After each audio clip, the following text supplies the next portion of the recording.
Γεια σας, παιδιά. Καλώς ήρθατε. Περιμένουμε ένα 5 λεπτάκι πριν ξεκινήσουμε το λεγόμενο ακαδημαϊκό 5 λεπτό.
Μπαίνει κόσμο συνέχεια, οπότε ας δώσουμε 2 λεπτάκια.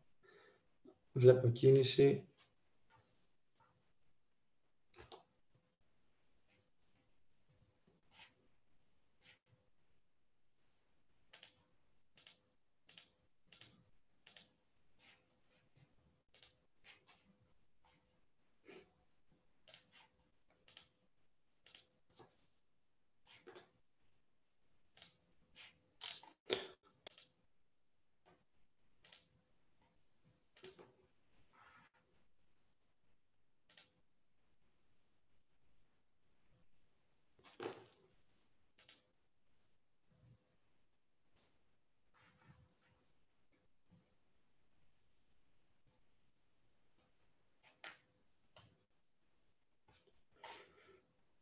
Οκ, ξεκινάω με ένα screen sharing σιγά σιγά.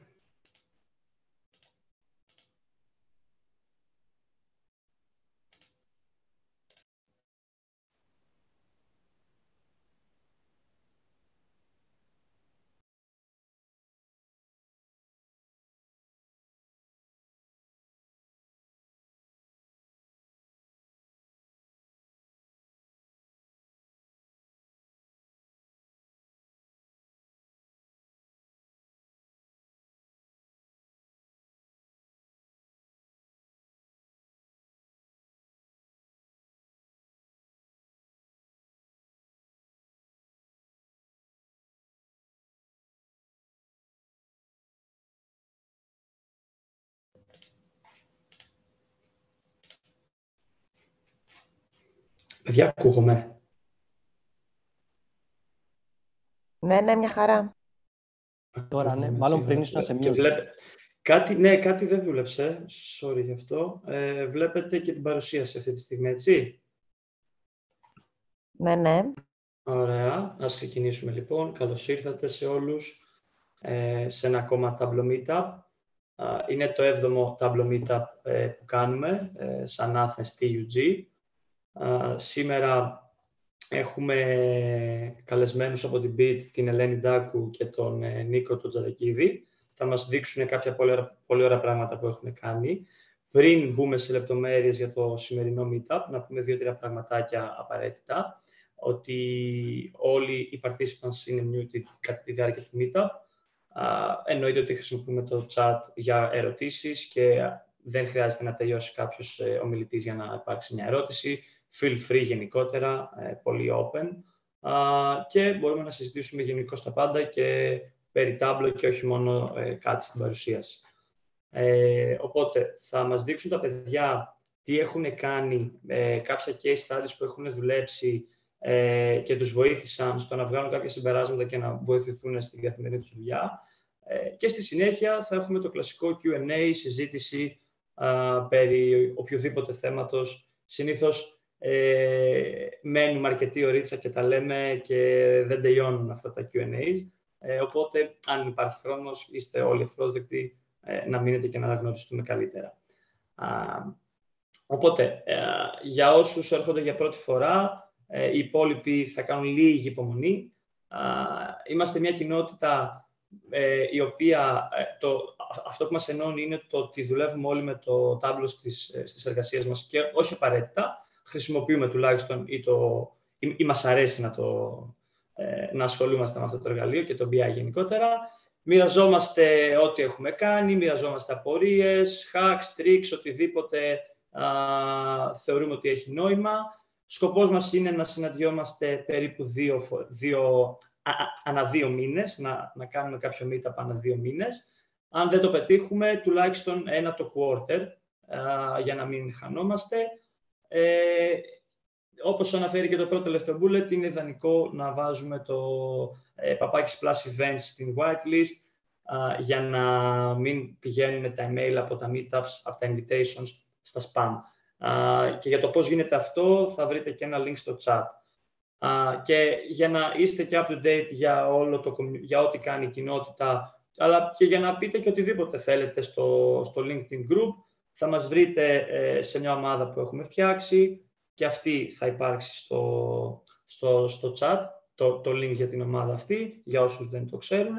Οπότε εκεί μπορούμε να μοιραζόμαστε τα πάντα. Γενικά εδώ να πω ότι μπορεί κάποιος να χρειάζεται μια βοήθεια, πώς να κάνω αυτό, γιατί εκείνο. Υπάρχουν φορές που κάποια μέλη έχουν γράψει κάτι και είναι και χαρά όλων νομίζω να είναι το community όλο και πιο ζεστό, όλο και πιο strong. Αυτό το meetup λοιπόν είναι το 7ο meetup που πραγματοποιούμε σαν Athens TUG. Το πρώτο meetup έγινε από την Ελένη Γκίκα 30 Σεπτέμβρη του 2020, η οποία ξεκίνησε όλο αυτό το κομμάτι με το meetup. Στη συνέχεια τη βοηθήσαμε ο Άγγελος και εγώ. Εγώ είμαι BI Analyst στο Scrooge, η Ελένη είναι Associate Product Manager στη ROS και ο Άγγελος δουλεύει με Tableau και Alteryx στο Information Lab. Ο Άγγελος έχει μια υποχρέωση, λογικά θα κάνει join κατά τη διάρκεια αυτού του meetup. Και για σήμερα, οι σημερινοί μας speakers είναι η Ελένη Ντάκου και ο Νίκος ο Τσαντεκίδης, αμφότεροι Senior Data Insights Analysts στην BIT. Θα μας δείξουν πολλά ωραία πραγματάκια από ό,τι έχω καταλάβει και πίστευα εξ αρχής. Οπότε αυτά από μένα. Η αρένα δική σας. Ελένη, μπορείτε να ξεκινήσετε, να μας δείξετε όλα τα ωραία πράγματα που έχετε φτιάξει. Τέλεια. Δώστε μου ένα δευτερόλεπτο να κάνω κι εγώ share screen.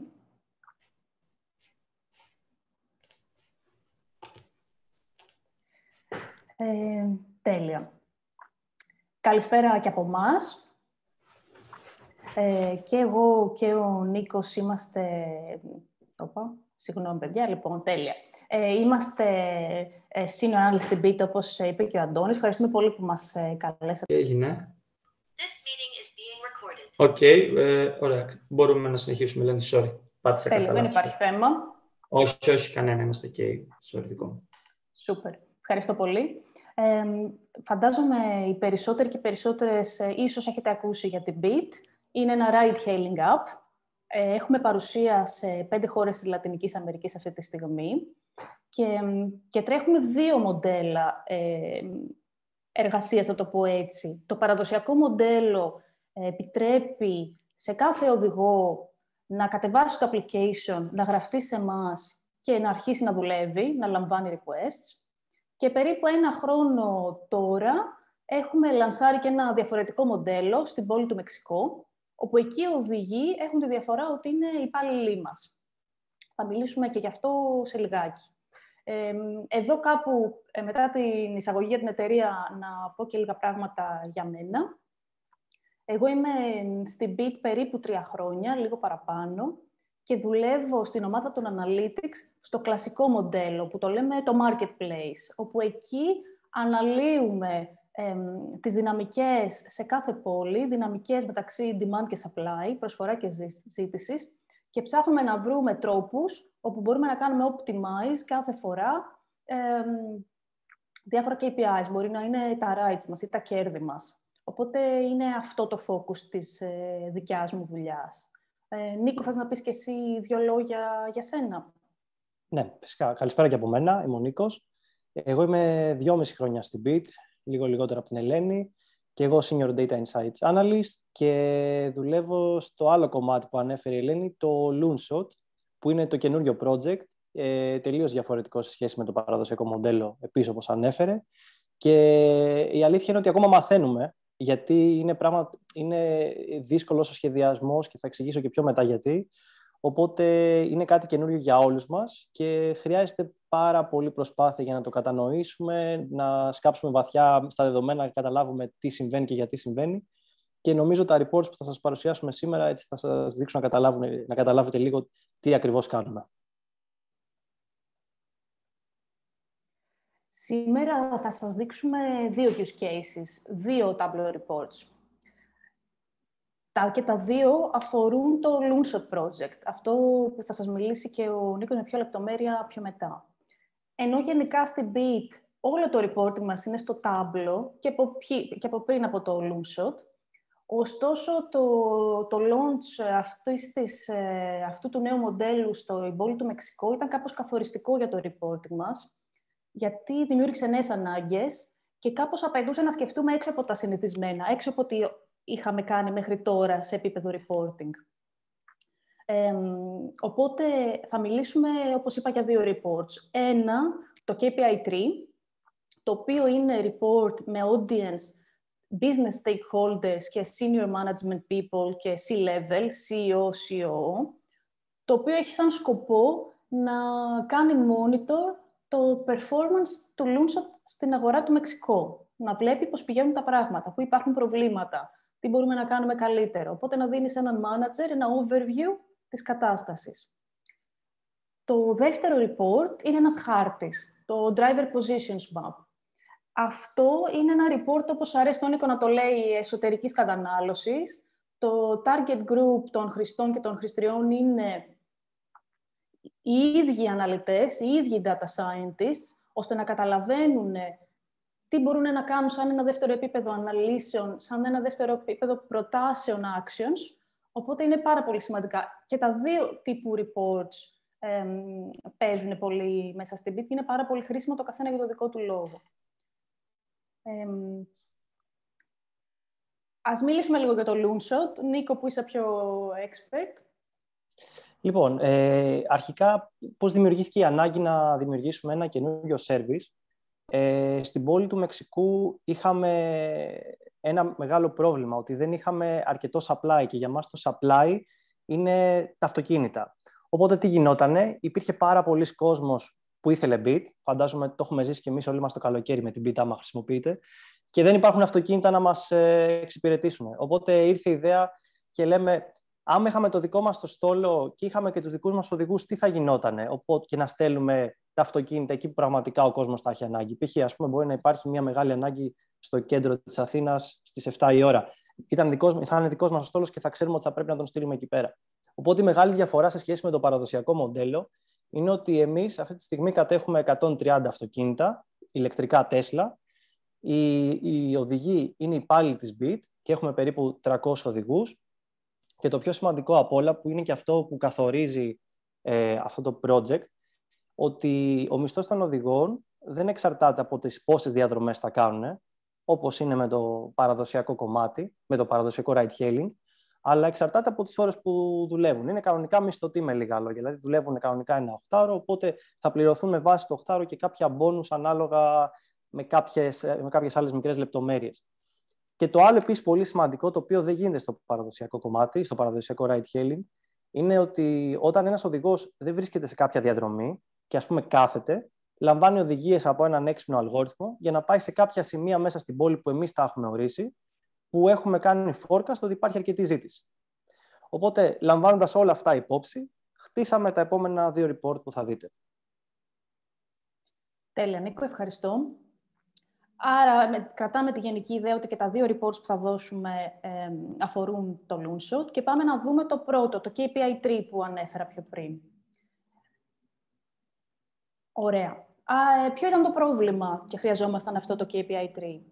Το πρόβλημα ήταν ότι ό,τι report είχαμε μέχρι εκείνη τη στιγμή, που εκείνη τη στιγμή είναι λίγο πριν το launch του Loonshot, αφορούσε το traditional μοντέλο μας, ένα μοντέλο που είχαμε εμπειρία πάνω σε αυτό, το δουλεύουμε χρόνια. Πλέον τα reports μας ήταν... Τώρα έχω χρησιμοποιήσει ένα screenshot ενός αρκετά παλιού report, πιο πολύ για να σας δώσω να καταλάβετε ότι μιλούσαμε για λίστες KPIs, day-on-day trends, week-on-week. Οπότε χρειαζόμασταν κάτι καινούριο, γιατί το Loonshot project θα έφερνε νέες ανάγκες και νέα KPIs. Είναι κάτι διαφορετικό εντελώς. Επίσης, πήραμε το feedback ότι C-level users, ο CEO μας τότε και οι CEO μας δεν ήταν δυνατόν να κάτσουν να διαβάσουν λίστες KPIs και από αυτό το view τώρα που βλέπετε να καταλάβουν χτες στη Λίμα τι δεν πήγε καλά και τι πήγε καλά.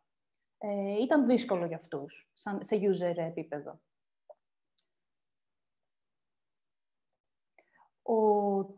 Ο τότε CEO μας ήρθε με την ιδέα των 5 whys και πρότεινε με βάση αυτό να σκεφτούμε και να τους αντιπροτείνουμε ένα νέο τύπο report.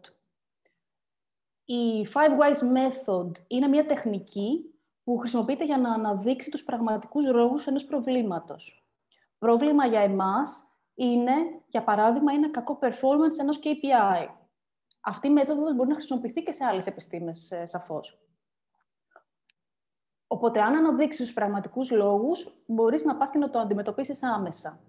Στόχος δηλαδή είναι να καταλάβουμε τις ρίζες κάθε κακού performance και ρωτώντας γιατί, να πηγαίνουμε και να απαντάμε. Και να συνεχίζεται αυτή η ερώτηση του γιατί συμβαίνει κάτι μέχρι να φτάνει σε μια τελική απάντηση. Είναι πως τα παιδιά ρωτάνε συνέχεια γιατί και ό,τι απάντηση και αν τους δίνει συνεχίζουν και ρωτάνε γιατί, που μπορεί να φαίνεται κουραστικό και επαναλαμβανόμενο, αλλά έχει ένα νόημα. Δεν το κάνουμε σε αυτή την υπερβολή, αλλά για να καταλάβετε τη λογική. Οπότε, σημαντικό είναι ότι στην περίπτωσή μας η κάθε απάντηση αυτού του γιατί είναι ένα KPI. Και είναι ένα KPI το οποίο είναι actionable. Μπορούμε με βάση αυτό να δράσουμε.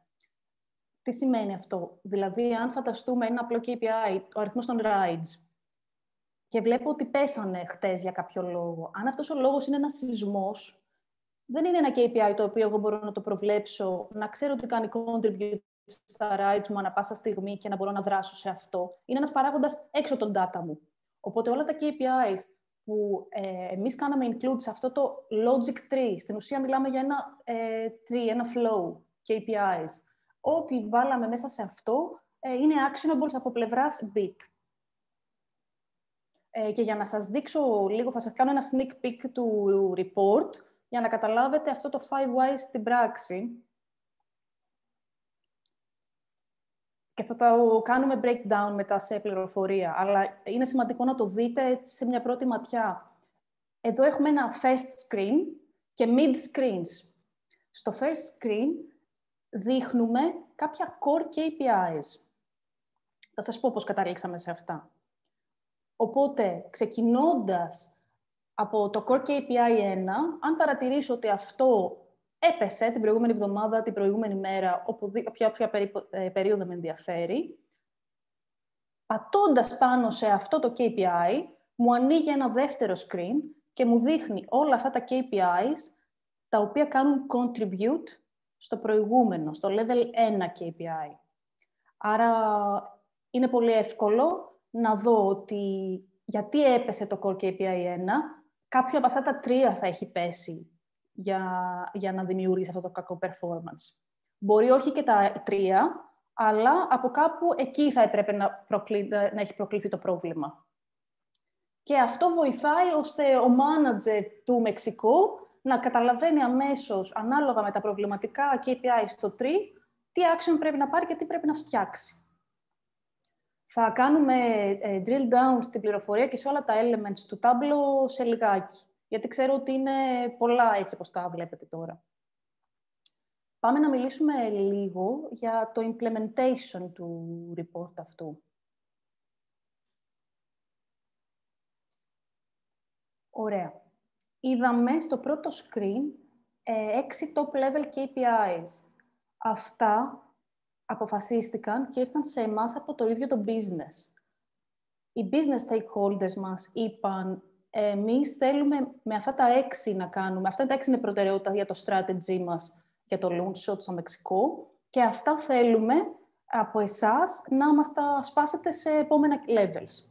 Οπότε, στην ομάδα των Analytics, το δουλεύαμε αυτό 3 άτομα πέρσι.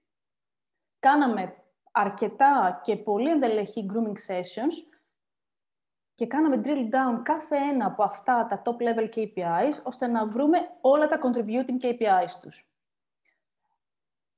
Βοηθάει πάρα πολύ γενικά σε business stakeholders να δείχνουμε visuals με το τι ιδέες έχουμε, τι prototypes προτείνουμε και μας βόλεψε πολύ το Miro γενικά σε αυτό. Οπότε, αν φανταστούμε ένα KPI, το οποίο ίσως έχετε έρθει σε επαφή μαζί του, κάθε φορά που τελειώνει ένα ride, πρέπει να βαθμολογήσετε τον οδηγό σας. Οπότε, αν φανταστούμε ότι το rating, το average rating σε μια πόλη είναι ένα core KPI, ρωτώντας γιατί αυτό μπορεί να άλλαξε, το 5 είναι το τέλειο, γιατί έχω 4,5, μήπως το ποσοστό των rated rides που είναι κάτω από 5 αυξήθηκε. Και αν είναι η απάντηση εκεί ναι, ποιος είναι ο λόγος? Γιατί αν θυμάστε, ή αν το έχετε δει θα σας το πω, όταν πρέπει να βαθμολογήσει έναν οδηγό πρέπει να δώσει και ένα reason ενός κακού rating. Οπότε, μήπως έχουν αυξηθεί τα κακά ratings λόγω navigation issues ή λόγω cleanliness.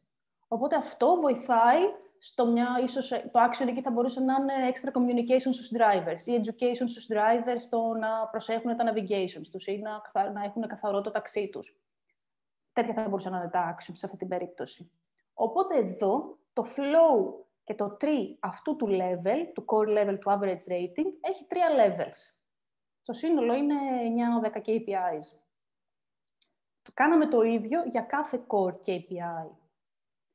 Επόμενο εργαλείο που μας βοήθησε πάρα πολύ σε όλο αυτό και ήταν για μας μια βάση δεδομένων, ήταν το Airtable. Είναι λίγο σαν sophisticated εξελάκι, το οποίο όμως δημιουργεί και σχέση μεταξύ των tabs. Οπότε, μετά από όλα αυτά τα grooming sessions, καταλήξαμε σε περίπου 50 KPIs για όλα αυτά. Ήταν αρκετός όγκος πληροφορίας. Οπότε βοήθησε πάρα πολύ στο ότι ήμασταν οργανωμένοι καθ' όλη τη διάρκεια του project.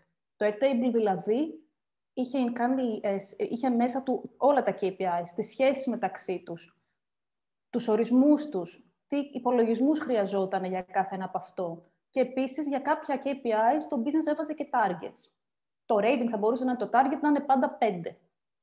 Οπότε όλα αυτά τα μαζέψαμε σε μια βάση στο Airtable.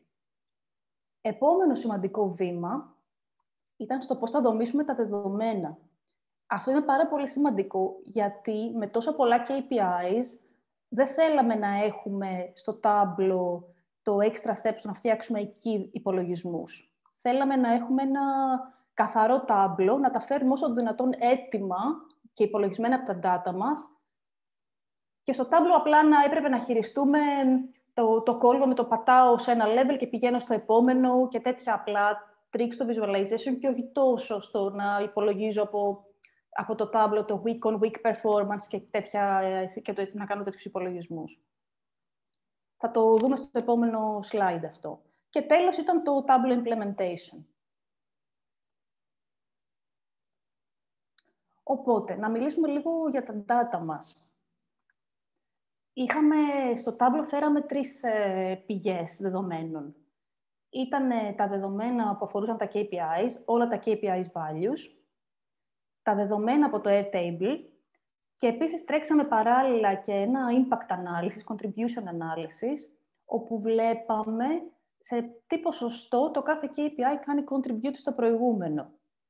Αυτό γιατί ήταν σημαντικό? Ήταν σημαντικό γιατί έδινε στο business stakeholder priority of action.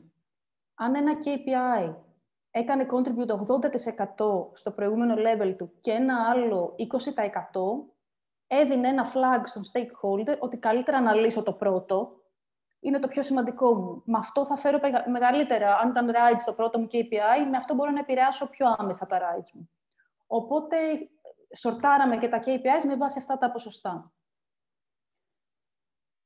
Κάθε core KPI και τα δικά του contributing KPIs είχαν ξεχωριστό dataset. Οπότε, 6 στο σύνολο τα core KPIs, 6 ξεχωριστά datasets. Και η δομή είναι λίγο έτσι όπως σας την έχω δώσει ένα screenshot. Στην ουσία τι βλέπουμε. Βλέπουμε οι πρώτες στήλες έχουν τα dimensions, την πόλη, το service, την περίοδο, day, week, την actual ημερομηνία. Όλα αυτά τα βάζουμε στο φίλτρο του Tableau. Μία στήλη KPI και δίπλα το value. Σε αυτή την στήλη έχουμε μαζέψει όλα τα KPIs. Είναι σε μια μορφή pivot τα data μας. Και για το λόγο αυτό που σας είπα πριν, για να έχουμε όσο δυνατόν λιγότερους υπολογισμούς στο Tableau. Last week value, το οποίο είναι τι τιμή είχε αυτό το KPI την προηγούμενη εβδομάδα. Μετά βλέπετε αυτά τα additional κάτω παύλα, τις additional κάτω παύλα στήλες, οι οποίες είναι σε πολλά cases placeholders απλά, αλλά τι εξυπηρετούν. Στην περίπτωση που θέλαμε να φτιάξουμε ένα story με combo charts και να υπήρχαν έτσι KPIs τα οποία θα ήταν ωραίο να τα δείχνουμε μαζί με τα core μας. Για παράδειγμα, αν ήθελα να δείξω το average rating σε ένα bar chart, μπορεί να είναι ωραίο για το user να δει και μαζί το amount των rides που έχουν rate. Είναι κάπως συμπληρωματικά KPIs που συμπληρώνουν ωραία το story που θέλω να πω κάθε φορά. Και βόλευε να τα φέρουμε παράλληλα σε αυτό το pivot, σε αυτή την pivot μορφή, για τον λόγο που σας είπα. Απλά να τα βάζουμε είτε στο tooltip, είτε στο φίλτρο, χωρίς πολλούς υπολογισμούς. Και τελευταίες δύο στήλες είναι επίσης σημαντικές. Το type αφορά το τι είδους νούμερο έχω στο value. Στην προηγουμένη περίπτωση είναι percentage. Θα μπορούσε να είναι χιλιάδες, θα μπορούσε να είναι currency. Με βάση αυτή την πληροφορία, πήγαμε στο Tableau και με case when statements φορμάραμε τα νούμερα. Μπορεί να βάζαμε το δολάριο ή το ποσοστό. Και αντίστοιχα, η στήλη impact, που λέει positive ή negative, μας βοήθησε στο color coding των values, των γραφημάτων. Οπότε, ανάλογα με το impact, αν είναι θετικό ή αρνητικό, παίζαμε με τις παλέτες. Και πάμε να αναλύσουμε λίγο το creative part και το report. Πάμε στο πρώτο screen πάλι. Ωραία. Άρα, τι βλέπουμε εδώ πέρα. Βλέπουμε ότι κάθε core KPI έχει το δικό του κουτί. Όλα τα elements μέσα στο κουτάκι αυτό είναι και ξεχωριστά worksheets. Δηλαδή, για το core KPI 1, άλλο worksheet έχει το evolution in time. Από πάνω του δείχνουμε το value του KPI για την last full day, δηλαδή δείχνουμε το performance για την τελευταία μέρα που έχουμε data. Το πόσο της 100 είμαστε μακριά από το στόχο που έχουμε θέσει και το πόσο της 100 είμαστε μακριά ή κοντά σε σχέση με την προηγούμενη εβδομάδα. Οπότε δείχνουμε ένα week-on-week performance και ένα versus target. Επίσης, σημαντικό είναι ότι για να πάμε στο επόμενο level, σας ανέφερα πιο πριν ότι πατάμε πάνω κάπου. Εκεί που πατάμε είναι ή ο τίτλος ή το actual γράφημα και για να το κάνουμε αυτό χρησιμοποιήσαμε navigation objects του Tableau. Οπότε, κλικάροντας πάνω στο core KPI 1 ή πάνω στο γράφημα, σε πηγαίνει στα mid-screens του κάθε KPI. Extra elements είναι το tooltip, το βλέπουμε στο core KPI 5, όπου εδώ εκμεταλλευόμαστε όλη τη μορφή των data όπως τη φέραμε. Απλά πετάμε στο tooltip, target, το value, το period και το φορμάρουμε αντίστοιχα, οπότε η χρήστρια και ο χρήστης μπορεί να καταλάβει ανά πάσα στιγμή και να πάρει όλη την πληροφορία των data με ένα hover over. Και τέλος, για πιο έτσι minimal view, πάνω αριστερά κρύψαμε τα φίλτρα σε ένα collapsible menu. Αυτό τι είναι να κάνουμε τα φίλτρα όλα σε ένα float object και έχει την επιλογή να κάνει show ή hide το option. Έχω την εντύπωση ότι μπορείς να αλλάξεις το σύμβολο. Νομίζω ότι εδώ απλά είχα πάει με το Tableau, την πρόταση του Tableau στις 3 γραμμούλες. Αλλά έχω την εντύπωση, κρατάω μια επιφύλαξη, ότι μπορείς να βάλεις ό,τι icon θέλεις εκεί. Το οποίο σου μαζεύει λίγο το view, γιατί έχει πολλή πληροφορία, δεν θέλαμε να δημιουργήσουμε κι άλλο ένα χώρο με φίλτρα. Αυτή είναι το πρώτο μας screen. Οπότε, πατώντας πάνω στο Core KPI 1, πάμε να δούμε και τα mid-screen, στο επόμενο level. Οπότε υποθέτουμε ότι αυτά τα τρία KPIs κάνουν contribute στο KPI 1. Το contributing KPI 1, το contributing KPI 2 και το contributing KPI 3.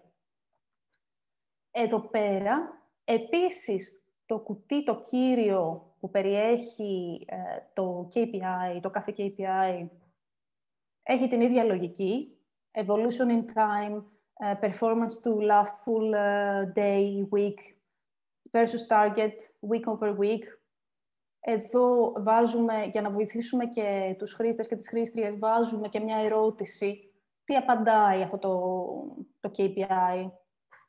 Και βάζουμε extra elements, βλέπουμε δεξιά definition. Ποιο είναι το definition του? Αυτά έρχονται από το Airtable, αν θυμάστε. Επίσης, φτιάξαμε αυτό το speedometer να δείχνει το impact percentage. Άρα, εδώ βλέπουμε οπτικά ότι πάνω έχουμε βάλει αυτό που κάνει contribute 67%. Πιο κάτω είναι αυτό που έχει 25%. Και τελευταία έχουμε βάλει αυτό που κάνει contribute 8%. Οπότε, μια business stakeholder, μια manager μπορεί να καταλάβει ότι, εντάξει, έχω μόνο μια εβδομάδα να δράσω, ας λύσω το πρώτο KPI. Είναι το πιο σημαντικό.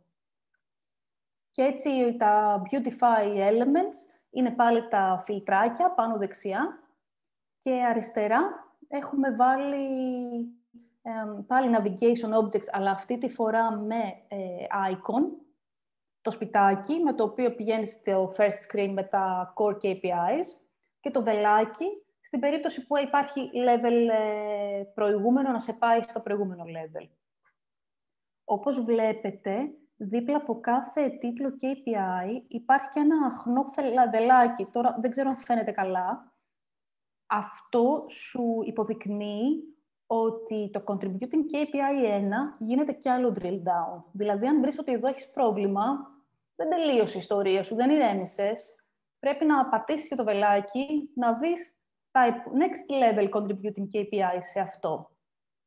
Και η ιστορία θα τελειώσει όταν θα φτάσεις σε αυτά τα KPIs που πλέον δεν αναλύονται περαιτέρω. Εκεί θα πρέπει να δράσεις. Έχεις φτάσει στην πηγή του προβλήματος. Νομίζω αυτά ήθελα να σας πω. Σίγουρα θα έχετε ερωτήσεις. Συγγνώμη αν τα βιαστικά. Περνάμε στον Νίκο και στο χάρτη που θα μας δείξει.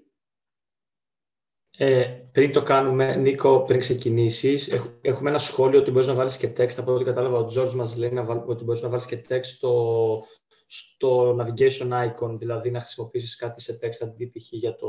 για το λογικά το burger έλεγε πριν που μας έδειχνε σε Ελένη. Νομίζω εκεί θα πάει το comment. Αυτό, ναι. Και εγώ ήθελα να ρωτήσω τα definitions από τα KPIs έρχονται από το Airtable, είναι integrated, έτσι. Ναι, δηλαδή, αν αλλάξω κάτι στο Airtable, θα αλλάξει και στο dashboard. Ακριβώς, ναι. Είναι integrated, τα φορτώνουμε στη βάση μας, οπότε και με αυτή τη λογική, να μπορεί κάποιος να πηγαίνει να αλλάξει κάτι και αυτόματα να ανανεώνονται στο dashboard. Άρα, ναι, άρα είναι και ένα νέο data source, σωστά. Ναι, ακριβώς. Αυτά, Ναι. Ήτανε 3 τα data sources. Airtable, values και τα impact ποσοστά. Οπότε ήταν 3 πράγματα έρχονται με κλειδί το KPI name. Ωραία, ωραία. Και μια ακόμη ερώτηση είναι το βελάκι που εμφανίζεται στα contributing KPIs. Το κάνατε με κάποια case, αν δεν υπάρχει ενδιάμεσο να μην έχει βελάκι? Όχι, είναι manual. Δηλαδή, το έχουμε βάλει σαν image και navigation object μόνο σε αυτά που έχουμε. Okay. Δεν υπάρχει αυτοματισμός εκεί. Ναι, cool. Αυτά, δεν βλέπω κάποια ερώτηση και στο chat, παιδιά. Νίκο, the stage is yours. Τέλεια. Λοιπόν, σε πρώτη φάση να εξηγήσουμε πώς δημιουργήθηκε η ανάγκη για να φτιάξουμε ένα τέτοιο report. Η μεγάλη διαφορά του Driver Position Report σε σχέση με αυτό που παρουσίασε η Ελένη είναι ότι είναι περισσότερο για κατανάλωση των ίδιων των αναλυτών και όχι τόσο πολύ για stakeholders, για manager, γιατί οι managers έχουν ανάγκη από reports τα οποία χρειάζονται maximum να κάνουν 3 clicks, γιατί ξέρουμε ότι έχουν πολύ λίγο χρόνο να τα κοιτάνε τα reports. Από την άλλη, αυτό το report για να βγάλεις τα σωστά insights χρειάζεται πολύ κλικι-κλικι, οπότε πρέπει να έχεις υπομονή και ώρα για να μπορέσεις να καταλάβεις. Οπότε, γιατί χρειάστηκε να φτιάξουμε αυτό το report? Γιατί, όπως είπαμε, οι οδηγοί δεν πληρώνονται με βάση τα rides, αλλά με βάση το πόσες ώρες δουλεύουν. Άρα κάποιος οδηγός δεν είχε το κίνητρο να προσπαθήσει για τα maximum rides, το οποίο προφανώς στην Bit θα έδινε και περισσότερα χρήματα και περισσότερο revenue. Επίσης, είχαμε την αίσθηση ότι οι οδηγοί δεν ακολουθούσαν τις οδηγίες που τους δίναμε για να πηγαίνουν στα point of interest. Αν θυμάστε, οι οδηγίες τις λαμβάνει ένας οδηγός όταν δεν βρίσκεται σε κάποιο ride και τον στέλνουμε να πάει σε κάποιο σημείο που πιστεύουμε ότι έχει αρκετό demand ύστερα από κάποιο forecasting που κάναμε. Και τρίτον, ότι την περίοδο που πρωτοξεκίνησε το Loonshot και τότε που χρειάστηκε αρχικά να φτιάξουμε αυτό το report, δεν είχαμε καθόλου data για να μπορέσουμε να κάνουμε monitor τη συμπεριφορά των οδηγών. Οπότε έπρεπε να βρούμε κάποιον τρόπο να καταλάβουμε με το τι συμβαίνει. Τέλεια. Ποια ήταν όμως τα προβλήματα που αντιμετωπίσαμε προκειμένου να φτιαχτεί αυτό το report? Πρώτον, ήταν το τεράστιος αριθμός από data που είχαμε στη διάθεσή μας από την άποψη του πίνακα. Δηλαδή, σκεφτείτε ότι έχουμε 130 αυτοκίνητα, έχουμε 300 οδηγούς και το signal των οδηγών ερχόταν στη βάση μας κάθε 6 δευτερόλεπτα. Και αυτό προφανώς δεν θα ήταν καθόλου διαχειρίσιμο από την πλευρά του Tableau. Πρώτα, με κάποιο τρόπο, θα έπρεπε να κάναμε ένα aggregation για να τουλάχιστον να μειώσουμε τον αριθμό των data που θα φιντάρουμε στο report. Το δεύτερο πρόβλημα είναι ότι δεν υπήρχαν στη βάση μας δεδομένα για το ποια είναι τα point of interest. Θα το πάρουμε αλλιώς. Υπήρχαν στη βάση από πλευράς backend, αλλά στο τι ήταν διαθέσιμο για τους αναλυτές δεν υπήρχαν. Οπότε έπρεπε να λύσουμε και αυτό το πρόβλημα. Και τρίτον, είναι κάτι που έχει να κάνει... Βλέπω μία ερώτηση εδώ πέρα. Υπάρχουν δύο βασικά. Θα στη διέκοπτα Νίκο σε λιγάκι. Δεν ξέρω. Ωραία, αν έκανα raise hand, αν το έβλεπες, οπότε γι' αυτό δεν επενέβησα. Ωραία, υπάρχουν δύο ερωτήσεις. Θέλεις να τις πάρουμε μία-μία? Είναι για το προηγούμενο. Ναι, καλύτερα να το συζητήσουμε γιατί είναι για το προηγούμενο. Οπότε, και τα πιάνουμε σε λίγο. Λίγη υπομονή επομένως. Τέλεια. Λοιπόν, οπότε ποιο ήταν το τρίτο βασικό πρόβλημα που αντιμετωπίσαμε? Ήταν ότι την περίοδο που φτιάξαμε εκείνο το report, το Tableau δεν μας έδινε το functionality για να μπορέσουμε να βάλουμε παραπάνω από 2 γεωγραφικά layers σε ένα report. Τώρα πλέον νομίζω με την έκδοση του 21 επιτρέπεται αυτό. Τι όμως είναι τα γεωγραφικά layers? Ας πούμε ότι έχουμε 3 διαφορετικές οντότητες. Έχουμε την οντότητα του οδηγού, έχουμε την οντότητα του επιβάτη και την οντότητα των custom points ή point of interest. Αυτά, άμα έρθουν σε 3 διαφορετικά data sources, δεν μπορείς να τα συνδυάσεις, τουλάχιστον με το τότε Tableau version, δεν μπορούσαμε να τα συνδυάσουμε στο Tableau σε ένα data source και να δείξουμε 3 διαφορετικά γεωγραφικά δεδομένα, 3 διαφορετικές οντότητες με τα εκάστοτε δικά τους γεωγραφικά δεδομένα. Οπότε πρέπει να το λύσουμε και αυτό το πρόβλημα. Οπότε πάμε στο επόμενο slide. Πώς το λύσαμε αυτό το πρόβλημα? Σε πρώτη φάση, στο νούμερο 1, έπρεπε να κάνουμε aggregate τα raw data του driver position πίνακα με κάποιο ETL που δημιουργήσαμε. Φτιάξαμε έναν πίνακα που είχε ανατέταρτο το average location, latitude και longitude του κάθε οδηγού.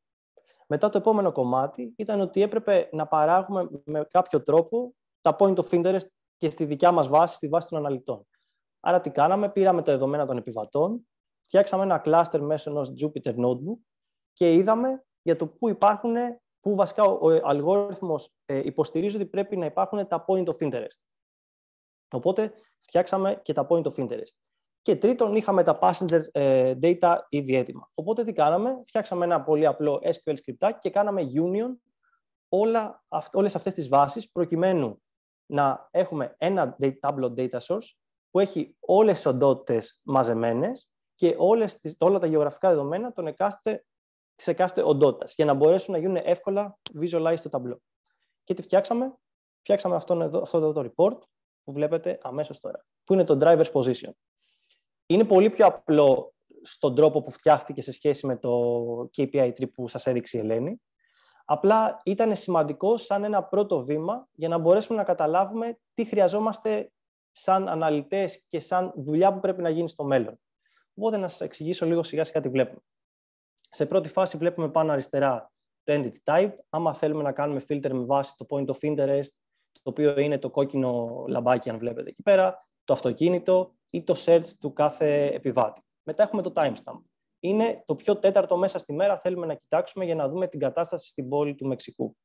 Και τρίτον είναι το ride state, το οποίο στην ουσία μας δείχνει αν μας κάνει filter out τους οδηγούς που βρίσκονται είτε σε ride είτε όχι. Και κάποια βασικά στατιστικά.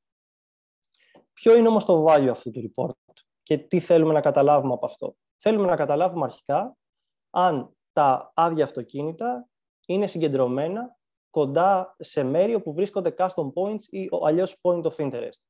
Μετά θέλουμε να καταλάβουμε αν οι επιβάτες είναι συγκεντρωμένοι κοντά στα custom points. Και αυτό γιατί θέλουμε να το καταλάβουμε? Για να δούμε αν ο αλγόριθμος που τρέξαμε, το clustering, έβγαλε όντως σωστά τα αποτελέσματα. Το τρίτο είναι να καταλάβουμε πόσο μακριά είναι ένα αυτοκίνητο από ότι ένας επιβάτης. Και αυτό επίσης είναι πάρα πολύ σημαντικό, γιατί σημαίνει ότι μπορεί να έχουμε βάλει σωστά τα custom points ή τα point of interest στο χάρτη με βάση το που υπάρχει αυξημένη ζήτηση, αλλά για κάποιο λόγο τα αυτοκίνητα να μην πηγαίνουν εκεί πέρα. Και ένας πολύ βασικός λόγος είναι ότι μπορεί να βάλαμε ένα point of interest στη μέση μιας πλατείας, κάπου που έχουν κλείσει το δρόμο και να μην μπορούν να πάνε τα αυτοκίνητα, να είναι δομικό το πρόβλημα. Και τελευταίο, να βρούμε κάποια πολύ απλά χαρακτηριστικά για το πόσα αυτοκίνητα βρίσκονται στο κέντρο της πόλης, πόσα βρίσκονται εκτός, πόσες αναζητήσεις γίνανε από επιβάτες στο κέντρο της πόλης και πόσες όχι. Και τελικά έχουμε αυτό το report και τι μπορούμε να καταλάβουμε με βάση από αυτά που βλέπουμε, τα δεδομένα που παίρνουμε με λίγα λόγια. Οπότε έχω κυκλώσει εδώ πέρα κάποια βασικά insights που μπορούμε να πάρουμε από αυτό το report. Σε πρώτη φάση, στο κύκλο νούμερο 1, βλέπουμε ότι υπάρχουν πάρα πολλά αυτοκίνητα μαζεμένα γύρω από τα point of interest, αλλά υπάρχουν ελάχιστα search των επιβατών. Και αυτή τη στιγμή μπορώ να δω μόνο 2. Άρα αυτό μας παρακινεί να καταλάβουμε γιατί έχουμε στείλει τόσα πολλά αυτοκίνητα ή αν δεν τα έχουμε στείλει εμείς, μήπως πήγανε μόνοι τους και τελικά όντως είναι η υπόθεση που έχουμε κάνει ότι οι οδηγοί δεν ακολουθούν τις οδηγίες που τους δίνουμε. Στο δεύτερο κύκλο βλέπουμε ότι υπάρχει σχετικά ένα balance μεταξύ το πόσα searches γίνονται από επιβάτες και πόσα αυτοκίνητα είναι συγκεντρωμένα στην εκεί περιοχή. Οπότε θεωρητικά μπορούμε να πούμε ότι αυτοί οι οδηγοί είναι σωστοί γιατί ακολουθούν τις οδηγίες και πάνε στα μέρη που τους είπαμε. Στον τρίτο κύκλο βλέπουμε ότι υπάρχει ένα σχετικά μικρό προβληματάκι γιατί υπάρχουν αρκετά searches επιβατών κοντά στα custom points, αλλά τα αυτοκίνητα που υπάρχουν εκεί τριγύρω είναι 2 με 3 maximum. Οπότε καταλαβαίνουμε ότι οι οδηγοί δεν είχαν πάει στα σημεία που τους είπαμε και έτσι υπάρχουν μέρη στο χάρτη όπου οι επιβάτες ψάχνουν αυτοκίνητο, αλλά δεν βρίσκουν. Και το τέταρτο και τελευταίο insight που μπορούμε να πάρουμε από αυτό είναι ότι βλέπουμε 3 αυτοκίνητα ψιλοξέμπαρκα δεξιά και πρέπει να καταλάβουμε γιατί έχουν πάει εκεί πέρα. Οπότε στο tooltip έχουμε δημιουργήσει κάποιες βασικές πληροφορίες. Πρώτον, τον αριθμό του αυτοκινήτου, να ξέρουμε ποιο αυτοκίνητο είναι αυτό που έχει βγει εκτός του κέντρου, σε ποια περιοχή είναι, το κολόνια που βλέπετε, ποιο τέταρτο μέσα στη μέρα βρέθηκε εκτός και σε τι state είναι. Στη συγκεκριμένη περίπτωση βλέπουμε ας πούμε, ότι το πάνω αυτοκινητάκι είναι σε ride state, άρα δικαιολογημένο το αυτοκίνητο βρέθηκε εκτός πόλης, γιατί μπορεί ας πούμε, να πήγε μια μακρινή διαδρομή κάπου στο αεροδρόμιο. Η σημαντικότητα αυτού του report δεν είναι τόσο πολύ στο πώς στήθηκε και στο πόσο περίπλοκο είναι από την άποψη ας πούμε, Tableau skills, αλλά μας έδωσε τη δυνατότητα μετά, γιατί αυτό το report το φτιάξαμε πριν περίπου 1,5 χρόνο, μας έδωσε τη δυνατότητα μετά να κάνουμε και άλλες αναλύσεις και να δούμε τι χρειάζεται να φτιαχτεί ας πούμε, από άποψη product ή πώς να γίνει improve ο αλγόριθμος των οδηγιών που δίνουμε στους οδηγούς. Ή αυτό μας ανάγκασε να φτιάξουμε ένα καινούριο metric, όπως π.χ. να μετράμε το κατά πόσο οι οδηγοί ακολουθούν τις οδηγίες. Άρα ήταν ένα αρχικό στάδιο για να μπορέσουμε να λύσουμε κάποια προβλήματα που υπήρχαν, αλλά δεν μπορούσαμε να απαντήσουμε γιατί υπάρχουν και πώς να τα λύσουμε. Οπότε αυτά ήταν από εμάς. Αυτά ήταν τα 2 report που είχαμε να παρουσιάσουμε από την πλευρά του Loonshot και σας ευχαριστούμε πολύ για την προσοχή σας. Ευχαριστούμε κι εμείς. Εντάξει, εγώ έχω πολλές ερωτήσεις γενικά. Δεν θα τις κάνω όλες. Εννοείται ότι περιμένουμε τις ερωτήσεις στο chat, σε σχόλια και είμαστε ανοιχτοί. Μια ερώτηση που έτσι ήθελα να κάνω εγώ για να ανοίξω έτσι και τον χορό είναι ότι, βασικά όχι ερώτηση, αυτό θα έχει και, βασικά, φαντάζομαι ότι έχει ενδιαφέρον να δούμε ας πούμε, και αυτό το dashboard σε hourly level τι γίνεται. Κάπως, αυτό μετά νομίζω ότι σας έδωσε τη δυνατότητα να πάτε και σε μια πιο storytelling λογική και να δείτε τι συμβαίνει και σε επίπεδο ώρας ή να κάνεις navigate ας πούμε, το χάρτη για τα διάφορα τέταρτα και να βλέπεις ας πούμε, πώς παίζουν τα searches, πώς κινούνται τα αυτοκίνητα. Δηλαδή, νομίζω ότι δίνεται δυνατότητα μέσω του εργαλείου να δούμε πράγματα που με τα data και μόνο είναι πολύ δύσκολο διαβάζοντας raw text να καταλάβει κανείς κάτι. Εδώ βοηθάει πολύ και το business της Bit, θεωρώ. Δηλαδή είναι ένα business το οποίο τώρα όταν το βλέπεις στο χάρτη actually και μελετάς αποστάσεις και ακτίνες κλπ. Ναι, δίνει πολύ μεγάλη αξία. Αυτό έτσι σαν παρουσίαση που φαντάζομαι ότι η απάντηση ήταν ναι, στο αν πήγατε έτσι σε μια πιο storytelling λογική στη συνέχεια. Ψιλοαπάντησα μόνος μου, οπότε Νίκο με συγχωρείς. Αυτό. Γενικά, εντάξει, πολύ ωραία δουλειά, παιδιά. Μπράβο. Είναι πολύ ωραίο που βλέπουμε έτσι τι κάνουν και λίγο και κάποιες εταιρείες που χρησιμοποιούν δραστικά το εργαλείο και παίρνουμε και κάποιες έτσι ιδέες όλοι μας, θεωρώ, για όπου και αν βρεθούμε στο μέλλον. Δεν υπάρχει κάποια ερώτηση στο chat αυτή τη στιγμή. Ας δώσουμε λίγο χρόνο να πιάσουμε... Αντώνη, συγγνώμη, αλλά βλέπω κάποιες που δεν απαντήσαμε, νομίζω, ειδικά για το KPI. Ναι, είναι 2. Είναι 2. Αυτό θα έλεγα. Τώρα θα πήγαινα σε σένα, Ελένη. Η πρώτη ερώτηση είναι από τον Άγγελο, ο οποίος μας ρωτάει αν ο αριθμός των lagging KPIs είναι fixed στο Airtable. Ελπίζουμε να είναι εδώ ο Άγγελος και να το δει. Νομίζω ότι είναι εδώ. Anyway, πάμε. Τέλεια. Ναι, εδώ είναι. Γεια σου, Άγγελε. Και ωραία που σε ξαναβλέπω και σε ακούω. Δεν καταλαβαίνω ακριβώς τι εννοείς με το είναι fixed. Είναι όσα καταλήξαμε εμείς ότι υπάρχουν με βάση τα grooming sessions που κάναμε. Οπότε, αν πάει κάποιος stakeholder, στο Airtable μπορεί όμως να αλλάξει ένα KPI, σωστά? Το ownership του Airtable είναι στο analytics team. Okay. Οπότε, αν θέλει μια αλλαγή κάποιος, ένα stakeholder, παιδιά, θέλω να αλλάξουμε αυτό το KPI, δεν μου εξηγεί για κάποιο λόγο, ας πούμε, καλά το βασικό μου KPI που κοιτάω, το κάνω request. Εντάξει, αυτό. Ακριβώς. Αλλά κάνεις raise ένα πολύ σημαντικό θέμα που δεν το τόνισα. Γενικά, η λογική του KPI tree, το οποίο είναι ίσως παράλληλα θετικό και αρνητικό, είναι ότι είναι δυναμικό. Όπως λέει ο Άγγελος σωστά, μπορεί να προκύψει μια αλλαγή σε ένα KPI ή μπορεί να αποδειχτεί μετά από κάποιο καιρό ότι ένα KPI δεν μας λέει κάτι, δεν δίνει value, οπότε θα πρέπει να βγει εκτός ή να μπει κάποιο άλλο καινούριο. Είναι τόσο δυναμικές οι αγορές μας που αυτά μπορεί να αλλάξουν. Ευχαριστώ πολύ. Ευχαριστούμε, Άγγελε. Ελένη, ο Ιωάννης ρωτάει αν μπορούμε να εξηγήσουμε λίγο περισσότερο τι ανάλυση / μέθοδο τρέξατε ή με ποιο τρόπο βρήκατε ποια είναι τα KPIs που συνεισφέρουν σε κάθε KPI.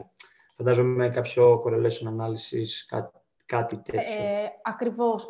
2 ήταν οι τρόποι. Ένα ήταν correlation analysis για να βγάλουμε με τα contribution percentages με βάση τα KPIs, αλλά σίγουρα υπήρχε και business λογική από πίσω. Μπορεί να είναι και ένα KPI που τα data να μην δείχναν ξεκάθαρο impact, αλλά για business λόγους να μπει και στη λογική του tree. Οπότε ήταν και τα 2. Μια χαρά. Ευχαριστώ πολύ. Και μια ερώτηση για το κομμάτι του Νίκου. Μας ρωτάει ο Aitan στο Map Report γιατί επιλέξαμε κάθετη τοποθέτηση των φίλτρων παραμέτρων. Οριζόντια θα προσέφεραν περισσότερο real estate για τα δεδομένα. Και στην παρένθεση Map. Σίγουρα θα βοηθούσε οριζόντια, Απλά ήταν αυτό το ότι ήταν, ας πούμε, ένα quick and dirty report για να μπορέσουμε να απαντήσουμε γρήγορα κάποιες ερωτήσεις που δεν μπορούσαν να απαντηθούν.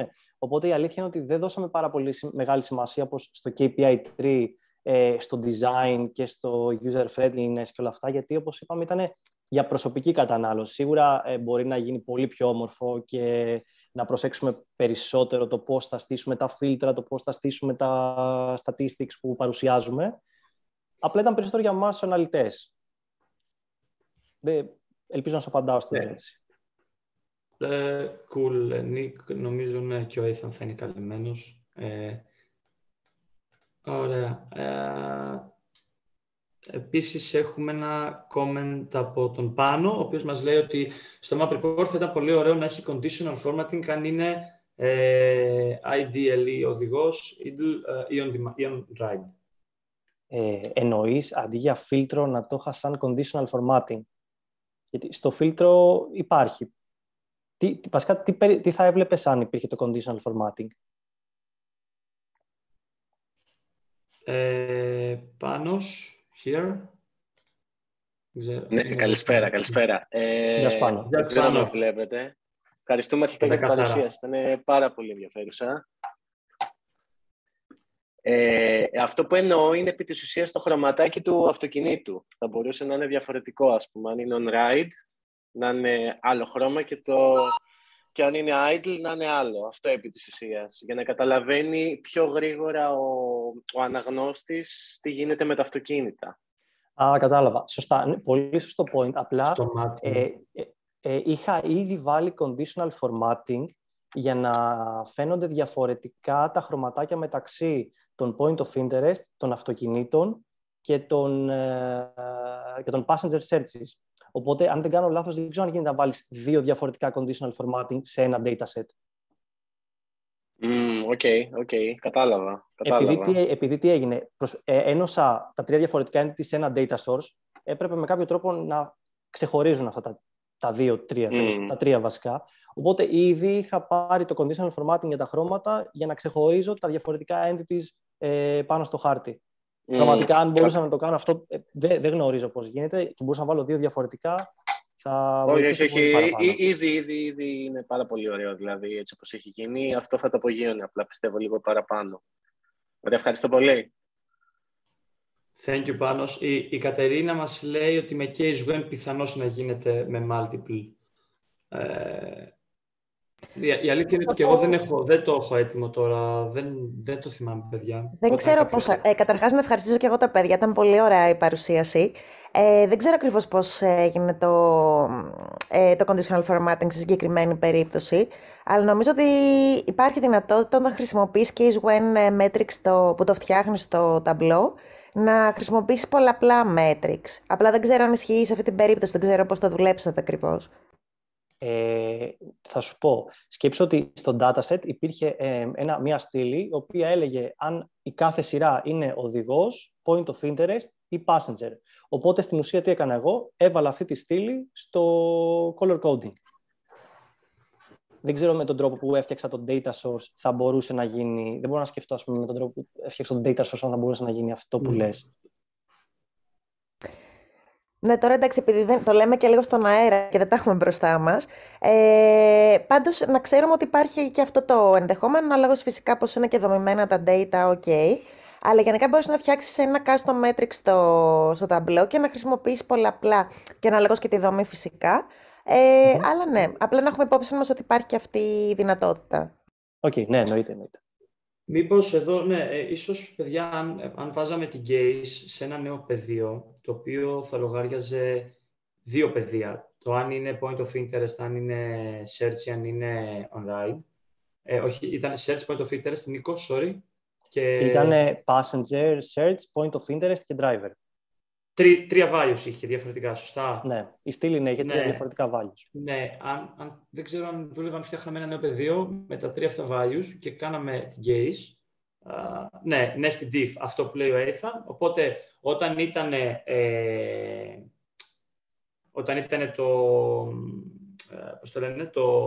το car, το όχημα, λες αν είναι driver και αν είναι idle. Και αν είναι driver και αν είναι idle. Ναι, νομίζω θα έπαιζε και το λέει και ο Ethan, οπότε +1. Οκ, τέλειο αυτό. τότε. Οκ. Ναι. Ωραία. Δεν βλέπω κάτι άλλο. Ας δώσουμε άλλα 2-3 λεπτά. Πάντως, παιδιά, πραγματικά ευχαριστούμε και πάλι. Διαφωτιστικότατες υλοποιήσεις. Ευχαριστούμε και για το context. Ήταν πραγματικά πολύ χρήσιμο όλα αυτά. Εγώ τουλάχιστον έχω γίνει σοφότερος. Θεωρώ ότι όλοι μας γίναμε. Εντάξει, είναι πράγματα που δουλεύουμε όλοι μας πάνω κάτω. Οπότε ήταν άκρως ενδιαφέροντα. Χαιρόμαστε που το ακούμε. Σας ευχαριστούμε πολύ. Παιδιά, εννοείται, ναι, και εννοείται ότι θέλουμε να ενθαρρύνουμε προσπάθειες τέτοιες, να ανοίγει να γίνεται spread έτσι, της γνώσης, να γίνεται spread των όσων πραγμάτων μπορούν να γίνουν spread, υλοποιήσεων, τεχνοτροπιών, τα πάντα. Το community θέλουμε να γίνει όσο το δυνατόν bonded γίνεται και νομίζω ότι είναι καλό να πηγαίνουμε και να ανεβαίνει και το επίπεδο έτσι και στην Ελλάδα για αυτά που ασχολούμαστε και δουλεύουμε καθημερινά. Δεν βλέπω κάποια άλλη ερώτηση. Άλλη μια ερώτηση έχει ο Ιωάννης. Γιατί επιλέξατε, ευχαριστή πολύ για την παρουσίαση, συγχαρητήρια εννοείται και αυτός, να πούμε το καλό, πρέπει να λέγεται. Και η ερώτηση είναι γιατί επιλέξατε Tableau, πλεονεκτήματα/μειονεκτήματα. Τώρα η συζήτηση αυτή νομίζω ότι θα μας πάρει το συντομότερο 11 η ώρα το βράδυ. Θα δώσω σύντομη απάντηση. Δεν μπορούσαμε να διαλέξουμε, δεν ήμασταν να διαλέξουμε tool. Η εταιρεία δουλεύει με Tableau. Δεν ήμασταν active στην απόφαση γιατί Tableau και όχι Data Studio, Power BI ή οτιδήποτε. Επέλεξε να πάει με αυτό. Καταλαβαίνω το γιατί, φαντάζομαι, είναι και σε σχέση με τα tools των ανταγωνιστών, με το τι, όταν ξεκινήσαμε με την Bit και να χρησιμοποιούμε το Tableau, τι ήταν τότε on demand γύρω από το reporting. Οπότε δεν είναι ότι είχαμε κάποια επιλογή. Πήγαμε με αυτό γιατί είναι το βασικό εργαλείο reporting στην εταιρεία. Και θα σου απαντήσω και εγώ επίσης ότι θα μπορούσαμε θεωρητικά π.χ. το driver position να το φτιάξουμε με κάποιο τελείως διαφορετικό tool που δεν είναι visualization. Π.χ. αυτή την περίοδο ένας data scientist έχει φτιάξει ακριβώς το ίδιο report, αλλά με live streaming δεδομένα, οπότε ανά πάσα στιγμή ξέρεις τι γίνεται τώρα, ας πούμε, στην πόλη του Μεξικού. Προφανώς μετά εκεί είναι και θέμα skills, πόσο το έχεις με την Python για να μπορείς να το φτιάξεις, να κάνεις όλες τις συνδέσεις. Εκείνη την περίοδο που δεν είχαμε skill, το πιο εύκολο, ας πούμε, για να κάνεις το visualization σε map ήταν να χρησιμοποιήσουμε το Tableau. Αλλά ναι, δεν είχαμε και τη δυνατότητα να χρησιμοποιήσουμε κάτι άλλο, όπως είπε η Ελένη. Κατάλαβα, παιδιά. Εγώ ρωτάω περισσότερο από την άποψη. Εγώ δεν έχω χρησιμοποιήσει Tableau προσωπικά. Απλά γι' αυτό προσπαθώ να καταλάβω ουσιαστικά ποια τα πλεονεκτήματα και τα μειονεκτήματα ουσιαστικά του συστήματος. Έχω δουλέψει με Power BI κυρίως. Γι' αυτό απλά και η ερώτηση. Όχι. Σίγουρα ένα μεγάλο challenge είναι οι χάρτες στο Tableau. Ειδικά όταν θέλουμε να μιλήσουμε για positions των οδηγών, των επιβατών, δηλαδή επίπεδο δεδομένων, latitude, longitude, χρόνος πιο granular, δημιουργεί τεράστιο όγκο δεδομένων. Και αν θέλουμε να δούμε πληροφορίες σχετικά live, εντάξει, όχι live, αλλά τουλάχιστον πολύ recent, να πάρουμε αποφάσεις, δημιουργεί ένα πρόβλημα εκεί. Έχουμε ψάξει και άλλα εργαλεία. Αυτή τη στιγμή δεν έχουμε κάποιο καλύτερο σαν replacement του Tableau. Πάντως αυτό που έχετε δημιουργήσει σίγουρα κάνει τη δουλειά του και δίνει πάρα πολύ χρήσιμες πληροφορίες. Δίνει ευελιξία το Tableau, γιατί μπορεί να φτιάξεις και κάτι το οποίο άλλες 5 αναλύτρες να το φτιάξουν με εντελώς διαφορετικό τρόπο, αλλά να είναι το ίδιο πράγμα. Οπότε αυτό για μένα είναι πολύ απελευθερωτικό σαν δυνατότητα του εργαλείου. Οπότε ανάλογα με την ανάγκη σου προσαρμόζεσαι, φτιάχνεις κάτι και σίγουρα μπορεί να φτιαχτεί και με άλλους 5 τρόπους. Άρα αυτό είναι ουσιαστικά live. Πώς είναι το frequency ουσιαστικά του refresh? Ή είναι live συνδεδεμένο με τα δεδομένα? Για το χάρτη ρωτάς? Ναι, για το χάρτη. Για το χάρτη έχουμε φτιάξει ένα data source. Βασικά το συνδέουμε αρχικά με το Tableau server. Και έχουμε φτιάξει ένα data source που όταν πάμε να δημοσιεύσουμε το εκάστοτε table στο Tableau server, του λέμε ότι ξέρεις τι, θέλουμε να ανανεώνεσαι κάθε μία μέρα στις 9 το πρωί ή κάθε δύο φορές την ημέρα. Εξαρτάται. Ναι. Προφανώς, επειδή τρέχουν και άλλα 15.000 report από πίσω, δεν μπορείς να του βάλεις να ανανεώνονται hourly. Ναι. Γι' αυτό προσπαθούμε λίγο να το κρατάμε έτσι, σε πιο λογικά επίπεδα. Οπότε σε daily είναι αρκετά καλό. Τουλάχιστον για τη δουλειά που θέλεις να κάνεις. Αν ήθελες, ας πούμε, να έχεις τους agents. Έχουμε κάποιους agents οι οποίοι παρατηρούν το πού πάνε οι οδηγοί, αν γίνονται ατυχήματα για απόψη ασφάλειας των επιβατών. Για τους agents, όντως θα έχει πάρα πολύ νόημα να το έχουν αυτό live. Και όπως είπα, όντως κάποιος από την ομάδα μας έχει φτιάξει ένα live dashboard με το driver position, αλλά όλη η υλοποίηση έχει γίνει σε Python. Κατάλαβα. Και προφανώς είναι και πολύ πιο efficient και από την άποψη το πώς καταναλώνει τα data και από την άποψη πώς το παρουσιάζει. Από performance, είχατε κάποιο θέμα performance ή ο όγκος των δεδομένων, δηλαδή πόσο όγκο δεδομένων μιλάμε? Τα raw data ήταν πάνω από 20 εκατομμύρια σε περίοδο μήνα και τα κάναμε aggregate να είναι τώρα κοντά στα 5, αλλά και πάλι πάει σχετικά αργά. Δεν θα πω ότι είναι και το πιο γρήγορο για να αλλάξει π.χ. να πας από το ένα τέταρτο στο άλλο, δεν να περιμένεις, ας πούμε, 5 δευτερόλεπτα. Κατάλαβα. Ευχαριστώ, παιδιά, να είστε καλά. Thank you, Ιωάννη. Έχουμε μια ακόμη ερώτηση, όπου ο Πολ μας ρωτάει πόσο συχνά αναβαθμίζεται το Tableau.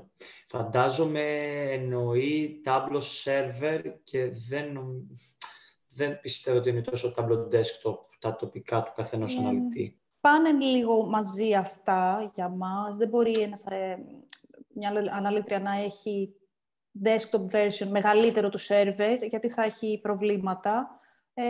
Τώρα συχνότητα δεν είμαι σίγουρη. Μπορεί και μια φορά το χρόνο, αλλά τώρα πραγματικά δεν μπορώ να απαντήσω με ακρίβεια σε αυτό. Ίσως ο Νίκος θυμάται έτσι, κάθε πότε το ανανεώνουμε.